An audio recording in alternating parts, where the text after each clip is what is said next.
Well, I mean, from a training perspective, my undergraduate degrees are in biology. My postgraduate degrees are in human biology and neuroscience. But for 20 years, I worked for the insurance industry in a specialized area of life insurance. And if we got 5 years of medical records on you and 5 years of demographic data, and we could tell the insurance company how long you had to live to the month.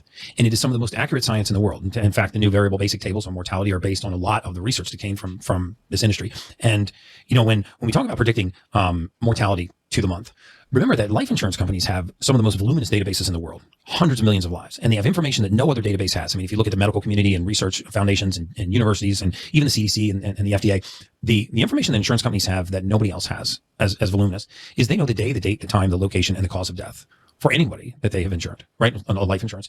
And not only do they know the day, date, time, location, and cause of death, but they also know all of the medications that person was on. They know their family history. They know their demographic data. They know their financial history. They have intimate knowledge of their medical records. And in fact, usually before the policy was issued, they even did their own blood testing.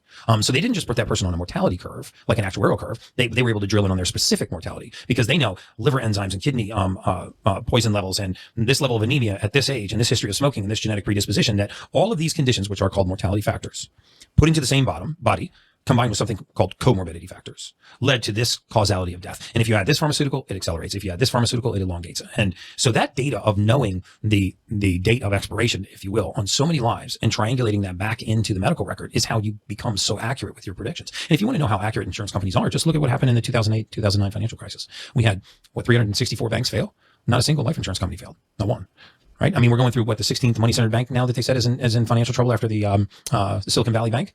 You haven't heard that from one life insurance company. In fact, had it not been for the life insurance division of AIG, the credit derivatives side of the business would have sucked the entire company under.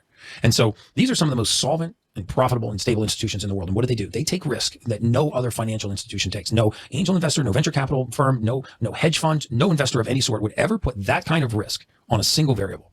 I mean, when a life insurance company puts 25 million or 50 million or 75 or 100 million, which was very common in my industry, of risk on one life, they're betting on one variable. How many more months does this person have left on earth? And so if you really follow life insurance trends and mortality trends, you'll find out where the real science is going.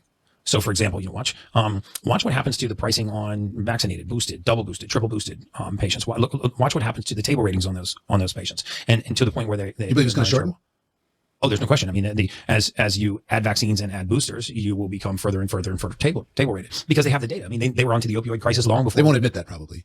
Well, they're certainly not going to publicly admit that, but have two 55-year-old males apply for the same life insurance policy with virtually identical blood work, virtually identical genetic histories and financial circumstances. One's going to be rated table 3, one's going to get standard insurance, and the major variable is going to be. What's table 3 versus standard? Table 3 is a table rating, means it's a more expensive level of insurance versus a cheaper level of insurance. It's very likely that you'll start to see those table ratings increase. So somebody smokes, somebody drinks alcohol, somebody has high blood sugar.